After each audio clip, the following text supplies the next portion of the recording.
आए थे रिलेशनशिप्स के ऊपर, राइट।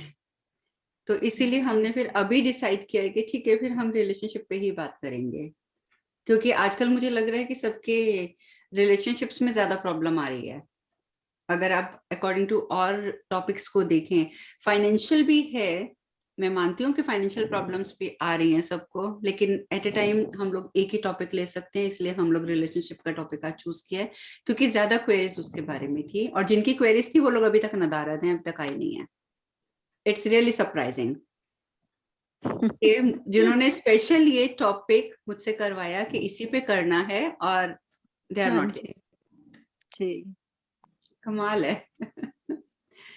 बट एनीवेज, तो रिलेशनशिप के बारे में मैं आपको क्या बताऊं, क्योंकि वैसे बेसिकली हम लोग ग्रुप में सब कुछ डिस्कस कर चुके हैं बहुत बार। रिलेशनशिप की मैं एक चीज बस आपको और बताना चाहूंगी, अगर आप ध्यान दे के सुने, हमारी जो समस्याएं आती हैं, समस्याएं हमारी लाइफ में उनकी क्यों इसलिए नहीं आ आती रही हैं, फोटो? आप लोग आपस में बात नहीं करेंगे, आपस में बात करनी है तो म्यूट करेंगे, ठीक है। और जब आपका क्वेश्चन होगा you can unmute and ask me any question. एक तो इंडिया में मुझे लगता है नेटवर्क की प्रॉब्लम, बार बार कनेक्ट हो रहे हैं पुष्पा जी, डिस्कनेक्ट हो रहा है उनका। एनीवेज, हम बात कर रहे थे रिलेशनशिप की कि आखिर समस्या आती क्यों है हमारे रिश्तों में। रिश्ते का मतलब ये नहीं है कि सिर्फ एक लवर्स हैं, प्रेमी प्रेमिका हैं, या हस्बैंड वाइफ हैं, या माता पिता और बच्चे हैं। रिलेशनशिप मीन्स रिलेशनशिप, चाहे वो किसी के साथ भी है, इवन आपके रिलेटिव्स, आपके रिश्तेदार जो होते हैं उनके साथ। हमें कई बार लगता है ना, हमारा ये वाला रिश्तेदार कितना खराब है, हमारे साथ लड़ता रहता है, हमारा वो कितना खराब है। ऐसी बहुत सारी बातें हमारे दिमाग में आती रहती हैं बेसिकली, कि ये लोग हमारे साथ ऐसा क्यों करते हैं।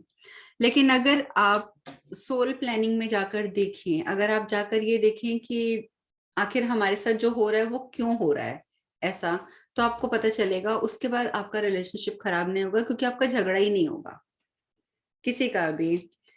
ग्रुप में मैंने एक बार बताया भी था, देयर इज अ बुक, क्या नाम था उसका, I think your soul's gift. उसका राइटर है, उसने अपनी स्टोरी भी बीच में लिखी है कि हमारे रिश्ते जो हैं वो क्यों बिगड़ते हैं, और हम लोगों की जो सफरिंग्स होती हैं, जो हम लोग लाइफ में इतना सफर करते हैं, उसके पीछे कारण क्या होता है। वो कहता है कि बर्थ लेने से पहले हम लोग डिसाइड कर लेते हैं कि हम इस तरीके का रोल प्ले करेंगे। अब इट्स सरप्राइजिंग है ना, कि कोई, आप कहेंगे कि अगर हमने खुद ही चूज करना है तो फिर हम इतना कॉम्प्लिकेटेड रोल क्यों चूज करते हैं। आप देखेंगे कि कोई मर्डरर भी होता है, कोई भिखारी भी होता है, और कुछ बहुत अमीर भी होते हैं, कुछ बहुत गरीब होते हैं, है ना। और किसी को अपने रिश्ते में किसी से भी कोई भी प्रॉब्लम हो रही होती है, तो फिर हम ऐसा रिश्ता क्यों चूज करते हैं। उसका, उसने, रॉबर्ट ने बहुत अच्छा एक एग्जाम्पल दिया था। वो कहते हैं सपोज दो इंसान मरते हैं, दे डाई, ओके। जब उनका सोल ऊपर जाता है और जब उसका दोबारा रीबर्थ लेने का टाइम आता है, राइट, तो उस टाइम पर वो क्या डिसाइड करते हैं, उनको पता चलता है कि हम, हमारी सोल जो है वो कैसी है। अब उसमें से जो एक आदमी था, उसकी सोल थी कि वो हर बात पे बहुत ज्यादा परेशान हो जाता था, और उसको कोई भी बोल दे बैठ जाओ तो बैठ जाता था, खड़े हो जाओ तो खड़े हो जाता था, मतलब दब्बू किस्म का जिसको बोलते हैं, ऐसी सोल थी। और वहीं जो दूसरी सोल थी, जो एक फीमेल की सोल थी, जो दोनों की डेथ हुई थी, वो किसी की रिस्पेक्ट नहीं करती थी, किसी का कोई बात नहीं मानती थी, और सबके सर के ऊपर अपनी टांग रख के खड़ी होती थी कि मैं ही ऑल अबव हूं, I am supreme, that's it. तो उन दोनों सोल्स ने बोला कि हम दोनों की लर्निंग्स ये हैं कि मुझे स्टैंड लेना सीखना है। जो दब्बू वाला सोल था, उसने कहा कि मुझे स्टैंड लेना सीखना है कि मैं कैसे बोल सकूं no, I don't want to do this. और जो दूसरी सोल होती है वो कहती है कि मुझे सीखना है कि हाउ टू रिस्पेक्ट एवरीवन। तो इसीलिए वो दोनों कहते हैं ठीक है, नेक्स्ट टाइम हम दोनों एक साथ बर्थ लेंगे। और वो जो लड़का होता है, लड़की की सोल होती है, जैसे सोल का कोई लिंग नहीं होता है, मेल फीमेल नहीं होता है, सोल सोल होती है, वो चाहे तो फीमेल में भी जा सकती है, मेल में भी जा सकती है। तो वो दोनों डिसाइड करते हैं, वो कहता है कि मैं लड़का बनूंगा, और जब मैं 30 ईयर्स का हो जाऊंगा और तू लड़की बनेगी, और तब तू 25 ईयर्स की हो जाएगी, फिर हम लोग एक शॉप पे मिलेंगे, ठीक है, एक कैफे में मिलेंगे और फिर हम लोगों में अफेयर होगा और उसके कुछ टाइम के बाद हम शादी कर लेंगे, और शादी के बाद मैं स्टैंड लेना सीखूंगा और तू मेरी रिस्पेक्ट करना सीखेगी, तो हमारी लर्निंग दोनों की पूरी हो जाएगी। दोनों बर्थ लेते हैं। बर्थ लेने के बाद क्या होता है कि वो जो लड़का है वो just that boy was near 20-25 years old.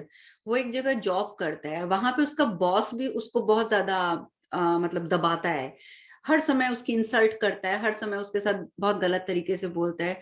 तो at the age of 25 suddenly उस लड़के के दिमाग में पता नहीं क्या आता है, वो ऐसे स्टैंड ले लेता है।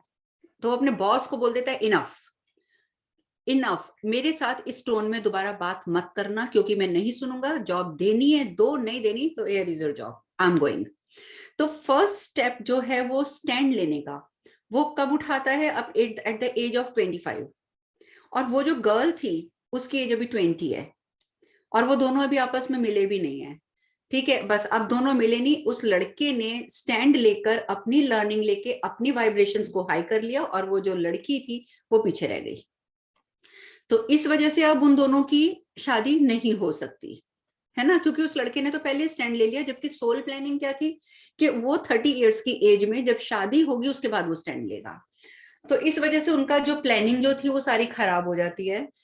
पर उसमें उन्होंने एक चीज और बहुत अच्छी बताई है कि every night when we sleep, जब भी हम सोते हैं रात को, तो हमारी बॉडी में से हमारा सोल निकलता है और वो स्पिरिट वर्ल्ड में जाता है और अब बाकी लोगों से कनेक्ट करता है, कनेक्ट होता है वो। और जैसे वो लड़की फिर वहां गई, उसने जाके बताया कि अब मैं क्या करूं, अब मेरी उससे शादी तो हो नहीं सकती, हमारी सारी प्लानिंग खराब हो गई। तो खैर उसके लिए फिर उसकी हाई वाइब्रेशन का उसके जैसा एक दूसरा सोल जो था वो चूज किया गया कि तू इसके साथ शादी करेगी। तो ultimately the point is this कि हम लोग ऊपर से डिसाइड करके आते हैं कि हमारा हस्बैंड कब कौन होगा, हमारी वाइफ कौन होगी, हमारे बच्चे कौन होंगे, हमारे रिलेटिव कौन होंगे, मामा चाचा ताया कौन कौन होगा, हमारे दोस्त कौन होंगे, कौन कौन हमारे फ्रेंड्स होंगे, कौन कौन हमारे एनिमी होंगे। सो हर चीज पहले से ही वो लोग डिसाइड करते हैं ऊपर, उसके बाद वो जन्म लेते हैं। तो उसके बाद जब हम खुद ही डिसाइड करके आए हैं, तो फिर शिकायत किससे कर रहे हैं हम? सोचा जाए तो शिकायत का तो कोई यूज ही नहीं है। कई बार ऐसा होता है कि आपको लगेगा कि हस्बैंड वाइफ हो गए, शादी हो गई, सडनली वाइफ की डेथ हो गई या हस्बैंड की डेथ हो गई, कई बार ऐसा चांस होता है।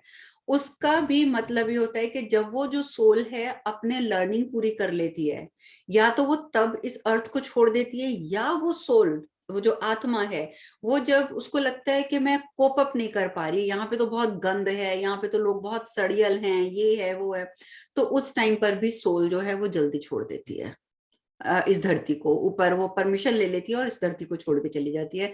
ये दो कारण होते हैं, आपने सुना होगा ना, कहते हैं अच्छे लोग ही क्यों मर जाते हैं जल्दी। हम लोग हिंदुस्तानियों में बहुत ज्यादा ये कहावत है कि हमेशा अच्छे लोगों को भगवान जल्दी बुला लेता है, होता है ना ये, वो इसीलिए क्योंकि दे आर गुड और they are unable to manage in this world, वो नहीं कर पाते, सो वो रिक्वेस्ट करते हैं कि we want to come back, और वो लोग फिर फाइनली चले जाते हैं। तो ये कारण होता है। और कई बार क्या होता है कि एक हस्बैंड वाइफ बन के आ भी गए, अब एक हस्बैंड है और एक वाइफ है, वाइफ की प्लानिंग है, उसकी सोल की प्लानिंग है कि उसने अपने हस्बैंड के खिलाफ, खिलाफ नहीं मैं बोलूंगी, लेकिन उसके उसके लिए स्टैंड लेना सीखना है। अगर उसका हस्बैंड उसके ऊपर हाथ उठाता है, उसको गाली देता है, उसके साथ बैड बिहेवियर करता है, तो उसको स्टैंड लेना है, no I don't want to live with you, ठीक है, आई एम लिविंग यू। ये अब उसने स्टेप उठाना है। और हस्बैंड जो है उसने क्या सीखना है कि नहीं, अब मुझे आपसे माफी मांगनी है, तू मेरी वाइफ है तो भी कोई बात नहीं, प्लीज आई एम सॉरी, मैंने गलत बिहेवियर किया था, बट तू मुझे माफ कर दे, पर हम एक साथ रहेंगे। अगर ये दोनों का बैलेंस बन जाता है हस्बैंड वाइफ का, उनका रिलेशनशिप कभी खराब नहीं होता है। ठीक है, क्यों? क्योंकि सोल प्लानिंग तो यही थी कि हम दोनों अपनी अपनी चीजें सीख लेंगे। अब कई बार क्या होता है, फीमेल जो है टॉर्चर हो रही है, हो रही है, हो रही है, एक दिन वो कह देती है नो, नो एनी मोर, मुझे नहीं रहना तेरे साथ। ठीक है, अब उसने तो स्टैंड ले लिया और वो कहेगी कि मैं आपको डिवोर्स दे रही हूँ। अब अगर हस्बैंड चाहे तो हस्बैंड के पास दो चॉइसेस हैं, वो चाहे तो वो डिवोर्स दे सकता है और कह सकता है जा भाड़ में जाओ, जैसे मर्जी जी। ठीक है, दूसरा, अगर वो अपनी लर्निंग लेना चाहता है कि क्यों ऐसा हुआ, तो वो उसको बोलेगा no I am so sorry, please don't leave me alone. ठीक है, फिर वो उससे रिक्वेस्ट कर लेगा। लेकिन अगर हस्बैंड रिक्वेस्ट नहीं करता और वो डिवोर्स लेके चली जाती है, उसकी सोल तो ऊपर हो जाएगी, उसकी तो ग्रोथ हो जाएगी, वो तो अपनी लर्निंग ले चलेगी, लेकिन जो हस्बैंड है जिसने अपनी लर्निंग नहीं सीखी, उसे फिर अगला जन्म लेना पड़ेगा, फिर वो ये सब चीजें सहनी पड़ेंगी। और वो जो वाइफ है, वो जो अगला जन्म लेगी वो किसी और घर में लेगी, किसी और जगह लेगी, और हाई लेवल में, हाई वाइब्रेशन में लेगी। आपको पॉइंट समझ आया? अगर इस पॉइंट से रिलेटेड कोई भी क्वेश्चन है तो यू कैन आस्क मी अभी, क्योंकि फिर हम हीलिंग स्टार्ट कर देंगे, तो बीच में नहीं। अगर इस जितना भी मैंने बोला इसमें कुछ भी कंफ्यूजन है तो आप पूछ सकते हैं। अर्चना जी, जो आपने अभी बुक बताई थी योर सोल्स गिफ्ट, उसके ऑथर का नाम एक बारी प्लीज बता देंगे? उसके ऑथर का फर्स्ट नेम तो रॉबर्ट है, रॉबर्ट स्वार्च ऐसे कुछ नाम है। जी। उसको आप जरूर पढ़ना, इट्स वेरी इंटरेस्टिंग बुक। वो पढ़ेंगे तो आपको बहुत सारी चीजों उससे क्लियर हो जाएंगी कि क्यों हमारे रिश्तों में क्या प्रॉब्लम आ रही है। यहाँ तक कि वो जो राइटर खुद है, उसने अपना इमोशन दबा के रखा। सिर्फ क्या हुआ था कि उसकी मदर का डिवोर्स हो गया, मदर का डिवोर्स हो गया। मदर ने उस बच्चे को ऐसे पाला, मतलब गरीबी में, जबकि उस बच्चे का जो फादर था, पिता था, वो बहुत अमीर था। तो वो बच्चा होल लाइफ अंदर ही अंदर किलसता रहा कि अगर मेरी मदर डिवोर्स ना लेती तो आज मैं एक अमीर बाप की औलाद होता। ठीक है, और मेरी मदर ने डिवोर्स लिया इसलिए मुझे आज गरीब घर में पलना पड़ रहा है। ये चीज उसको अंदर ही अंदर खाती रही, उसके अंदर अंदर गुस्सा गुस्सा भरता रहा, उसके अंदर एंगर जैसे कहते हैं ना कि यहां तक फ्लो करने लग गया।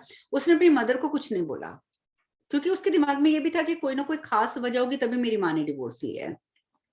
लेकिन अंदर ही अंदर उसको ये चीज खा रही थी कि मेरी माँ ने ऐसा क्यों किया, पर उसको मेरे बारे में सोचना चाहिए था। और इसलिए माँ के टूवर्ड्स जो उसका गुस्सा था वो भरता गया भरता गया। माँ की डेथ हो गई, उसने गुस्सा निकाला नहीं किसी के ऊपर भी, किसी पे भी नहीं निकाला उसने वो गुस्सा। उस गुस्से को वो पीता रहा। अल्टीमेटली जब उस बेटे की भी डेथ हो गई, तो जब वो स्पिरिट वर्ल्ड में गया तो वहां जाकर उसने अपनी माँ से मिला, और फिर उसने अपनी माँ से बोला कि माँ, कि भाई देखो, हम लोगों का ये प्रॉब्लम हुई है, मेरे अंदर बहुत गुस्सा भरा हुआ है और मेरे को वो गुस्सा तुझ पे निकालना था, तुझ पे मैंने नहीं निकाला, तो अब क्या करा जाए। तो फिर वो माँ ने बोला कि I will be now your son and you will be my mother.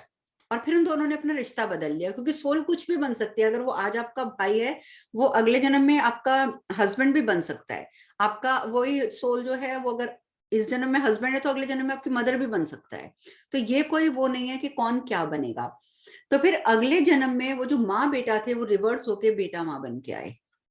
और फिर उस माँ ने, वो राइटर लिखता है, रॉबर्ट ये कहता है कि मेरी माँ ने मुझे इतना टॉर्चर किया, इतना टॉर्चर किया, हर समय मुझसे झगड़ती थी, हर समय मुझे अब्यूज करती थी, गंदी लैंग्वेज बोलती थी। मतलब जितना वो उसके अंदर का गुस्सा था पिछले जन्म का, वो फिर जो अपनी माँ के ऊपर था, फिर उसने वो मतलब बेटे के अंदर, तो वो अब माँ बन गया था, तो वो सारा गुस्सा उसने उस अपनी माँ को बेटा बनाकर और उसके ऊपर सारा निकाला। तो इस राइटर की पूरी लाइफ इतनी गंदी निकली कि इसकी माँ ने इसको बहुत टॉर्चर किया और बहुत परेशान किया। और अगर उसमें था, उसको अवेयरनेस थी। समस्या क्या होती है, वी आर नॉट अवेयर कि हम यहाँ पर आए क्यों हैं धरती पर, तब ये समस्याएं आ जाती हैं। But if you are aware, तो आपको पता होगा कि आपके साथ ये क्यों हो रहा है, तो आपको गुस्सा ही नहीं आएगा, और आप अपनी लर्निंग लोगे और अपनी जो सोल की ग्रोथ कर लोगे। ठीक है, तो इसलिए हमारे रिलेशनशिप्स में प्रॉब्लम आती है, क्योंकि हम लोग अवेयर नहीं है। तो प्लीज थोड़ा बहुत स्पिरिचुअलिटी में आप लोग, आप सब तो हैं, खैर आपको मैं क्या बोलूं, लेकिन आप इसी में आगे बढ़ते रहेंगे तो डेफिनेटली आपको बहुत फर्क पड़ेगा। राइट? Any other question? नहीं तो हम हीलिंग पे आ जाएं। चलो फिर हम हीलिंग स्टार्ट करते हैं। किसी ने अगर ब्लैक कलर का कुछ भी पहना है, वैसे मैंने नोट डाला है कि क्या क्या नहीं पहनना। ब्लैक पहना है तो आप ब्लैक अपना रिमूव कर देंगे बॉडी से। ठीक है, ब्लैक कलर का कुछ नहीं पहनना।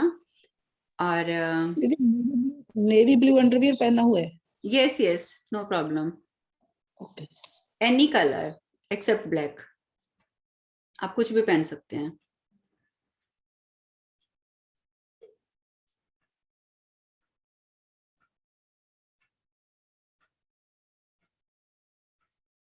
अब आप डिसाइड कर लेंगे कि आप बिल्कुल सीधे खड़े होंगे या आप लेटेंगे। और आप अपना कैमरा ऑन करके रखें। अगर प्रियंका आप नहीं कर सकते देन इट्स ओके।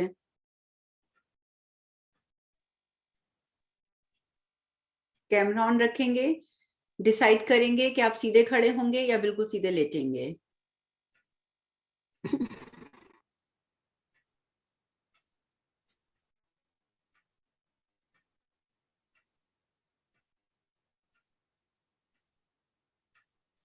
जितनी देर म्यूजिक चलता हम रहेगा, बैठ सकते हैं?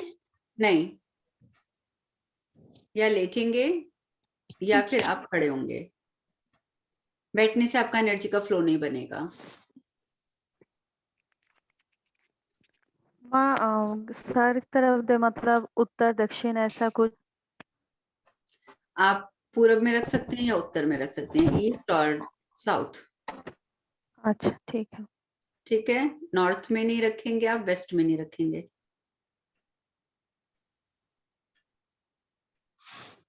और तो हो सकता सॉरी, दक्षिण की ओर कर लेंगे, उत्तर की ओर पाँव।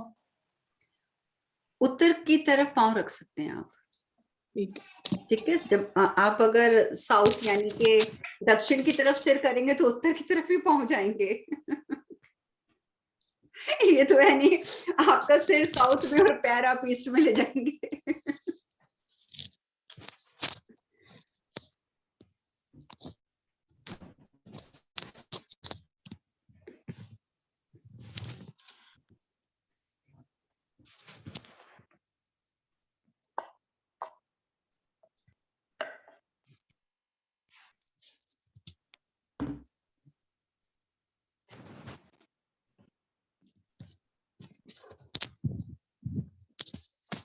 जल्दी से सेट हो जाएं।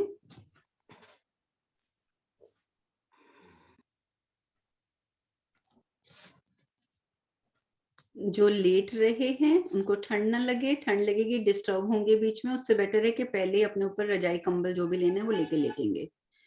मेक श्योर कि वो ब्लैक ना हो।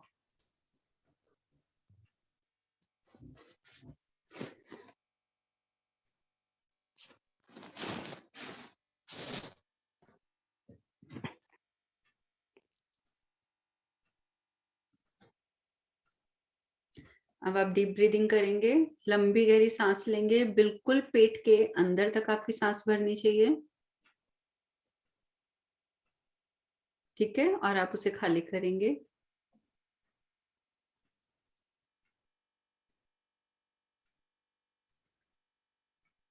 पेट के अंदर तक भरेंगे और कोशिश करेंगे कि नाक से लेंगे और मुंह से छोड़ेंगे ताकि आपकी पूरी सांस बाहर निकल जाए। नाक से आप इनहेल करेंगे, अंदर करेंगे, ठीक है, और अपने मुंह से बाहर निकालेंगे।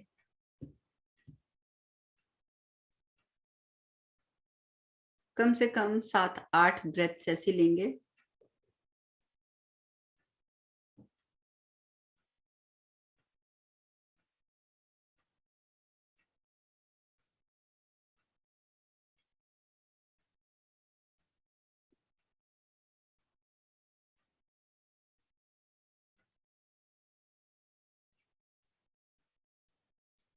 एक बार जब आप म्यूजिक स्टार्ट हो जाएगा उसके बाद आप हिलेंगे नहीं, आपके हाथ और पैर दोनों सीधे खुले हुए ऐसे रहेंगे। और तब तक आप आंखें नहीं खोलेंगे, हिलेंगे नहीं जब तक म्यूजिक ऑन है। जब म्यूजिक स्टॉप होगा तब आप आंखें खोल सकते हैं। ठीक है, फिर मैं आपसे पूछूंगी कि आपको वाइब्रेशन कहाँ फील हुई, तब मैं आपसे बात करूंगी। अब आप रिलैक्स हो जाएंगे, आंखें बंद, और अब बिल्कुल नहीं हिलना है।